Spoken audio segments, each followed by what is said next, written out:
Britain, France, Portugal, Belgium. These are the names stamped across the map of colonial Africa. Empires that raced to claim land, extract resources, and enslave human beings. But one major power is conspicuously absent: Russia. Why didn't Russia, one of Europe's largest and most ambitious empires, stake a claim in Africa or take part in the transatlantic slave trade? Was it out of principle, geography, or something else entirely? The answers reveal not only the mechanics of empire, but how a lack of participation doesn't always mean innocence, and how modern alliances may reflect a very different legacy. Before we dive in, hit like and subscribe to The Lost Chapter. We uncover the untold and often uncomfortable truths history tried to forget, one buried story at a time. Unlike the seafaring powers of Western Europe, Russia was never built for oceanic conquest. For centuries, Russia had limited access to warm water ports. The Arctic coast was frozen much of the year. The Black Sea and Baltic were surrounded by rivals like the Ottoman and Austro-Hungarian empires. Without reliable naval routes or global ports, Russia simply didn't have the means to launch or maintain colonies in Africa, a continent thousands of miles away and dominated by Western fleets. It wasn't a lack of ambition, it was geographic reality. While Britain's Royal Navy patrolled the Atlantic and France established footholds along every coast, Russia remained boxed in by winter and enemies. Western European powers turned their attention to Africa, India, and the Caribbean, sailing across oceans in pursuit of wealth and dominance. These powers chased colonies abroad. Russia built an empire at home. In the 1500s, it conquered Kazan and the remnants of Mongol rule. Over the next 2 centuries, it pushed into Siberia, Central Asia, and eventually reached the Pacific Ocean. Its conquest of Turkic, Mongolic, and Finno-Ugric peoples turned Russia into the largest continuous empire in history. It annexed territory from Qing China, made Mongolia a satellite state, and absorbed dozens of ethnic groups under Tsarist control. This strategy wasn't just practical, it was geopolitical. Russian expansion was rooted in land-based power, focused on securing its borders and outmaneuvering rivals. Much of its imperial energy went into competing with Britain in what came to be known as the Great Game, a shadow war over influence in Central Asia, especially around Afghanistan and Persia. Where others launched naval conquests, Russia expanded on foot. Unlike smaller European powers, Russia didn't need overseas colonies to fuel its economy. It already had fertile farmland in Ukraine, fur and timber in Siberia, gold, coal, and minerals in the Ural Mountains, vast oil and gas reserves in the Caucasus and Central Asia. The raw materials that pushed Britain and France toward imperial expansion were already under Russian control, or within reach by land. Moreover, the Russian elite was never as commercially focused as Western colonial investors. The Tsarist model prioritized military conquest and religious unity over plantation economics. Colonization for profit, as it was pursued in Africa, simply didn't align with Russian imperial priorities. Russia never joined the transatlantic slave trade, but that doesn't mean it avoided exploitation. For centuries, Russia operated under serfdom, a brutal system where peasants were tied to the land and subject to the will of aristocrats. They could be bought, sold, or punished, and had virtually no legal protections. Later, Russia developed penal colonies across Siberia, where prisoners, political and otherwise, labored under inhuman conditions. Gulags during the Soviet era would carry this system into the 20th century. But unlike the race-based chattel slavery of the Atlantic, Russia's oppression wasn't driven by racial ideology.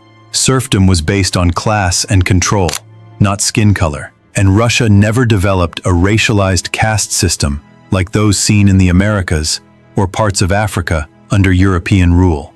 The cruelty was real, but the motivations, scope, and global consequences were different. Western colonizers often justified their actions through religion. Catholic empires claimed to be spreading salvation. Protestant powers claimed to bring civilization. But the Russian Orthodox Church was different.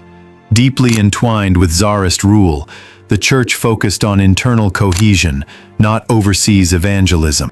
It did send missionaries, but mostly to nearby areas like Siberia, the Caucasus, and Central Asia.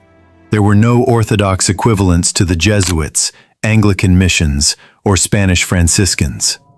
In fact, Orthodox leaders often warned against foreign missionary work, fearing it would dilute the faith or invite unwanted influences. Some conspiracy theorists even speculate that the Orthodox Church depicted biblical figures as melanated or black in older icons, and that the Russians may have seen African peoples as spiritually significant. There's no direct proof, but it's an idea that lingers in certain circles, especially among those who study ancient religious art. The Catholic Church played a central role in launching the transatlantic slave trade. In 1452, Pope Nicholas V issued Dum Diversus, authorizing Portugal to enslave non-Christians. Later papal bulls expanded this authority, laying the theological groundwork for centuries of human trafficking. The Arab slave trade, sometimes referred to as the Indian Ocean slave trade, trafficked millions of Africans, Slavs, and Asians. Many male African slaves were reportedly castrated to prevent interbreeding with Arab populations, a practice confirmed by many historians, though debated in scale. The demographic impact still echoes in parts of the Middle East today. Meanwhile, some historians and critics argue that Ashkenazi Jewish merchants, alongside Catholic and Protestant elites, were involved in aspects of the slave trade, including financing, ship ownership, or insurance. These claims remain controversial and should be approached with caution and context.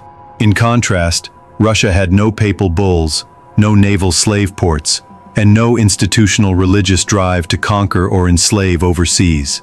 Its empire grew through different means, often no less repressive, but built on different ideological foundations. In 1884, the European powers met in Berlin to divide Africa into colonies. Russia was there, but it made no demands. It had no African ports, no merchant navy, no colonial bureaucracy prepared to govern overseas. More importantly, its imperial momentum was moving in another direction, southward toward Persia, eastward into Manchuria, and into Ottoman lands. Africa was not a battlefield it was equipped or motivated to enter. Its silence at Berlin spoke volumes. It's an intriguing hypothetical. Had Russia carved out a colony, it might have focused on landlocked regions the Western navies couldn't easily reach, maybe South Sudan, Eritrea, or areas near Ethiopia. Would we have seen Orthodox churches in the Sahel, Russian language taught in West Africa, a Cold War alliance map drawn very differently? One can imagine a modern African state speaking Russian, shaped not by Britain or France, but by Tsarist and later Soviet influence. Would Africa's map look different? Would its borders be even more fragmented, or perhaps more stable? The absence of Russian colonization may have spared the continent one more layer of foreign control, or denied it a unique geopolitical partner earlier in its history. Today, the map has shifted. Russia is now a founding member of BRICS, an alliance with Brazil, India, China, and South Africa, aiming to create alternatives to Western-dominated institutions like the IMF and World Bank. Through BRICS and other channels, Russia has forged strong partnerships with African nations, offering weapons, trade, infrastructure, and diplomatic backing without the colonial baggage of former empires. Many African leaders view Russia as an outsider to the colonization game, a partner rather than a former oppressor. This perception, whether accurate or not, gives Russia strategic influence where Western powers are increasingly mistrusted. And unlike former colonial powers that now offer development aid with strings attached, Russia often frames its support as a counterbalance to Western dominance, a narrative that resonates with post-colonial governments. So, why didn't Russia colonize Africa? Because it didn't have to, and wasn't built to. Geography, naval limits, strategic focus, and a different religious outlook all shaped its path. Russia had its own vast frontier to conquer, and its empire grew by land, not by sea. But that doesn't make Russia innocent. Its empire was ruthless, crushing uprisings in Poland, deporting whole populations in the Caucasus, and silencing resistance across Central Asia and Siberia. Yet compared to King Leopold's genocide in the Congo, France's colonial massacres, Britain's transatlantic trafficking, or Germany's slaughter of the Herero in Namibia, Russia's actions, brutal as they were, played out on a different scale and stage. And that leaves us with a final question. Was Russia's absence from African colonization purely strategic? Or could there have been deeper motives, spiritual, ideological, or conspiratorial, that shaped its choices? We may never know the full truth, but history is full of silences, and it's those quiet spaces that often speak the loudest. Thanks for watching. Subscribe for more stories that history forgot and those it tried to bury. Forgotten history makes unforgettable stories.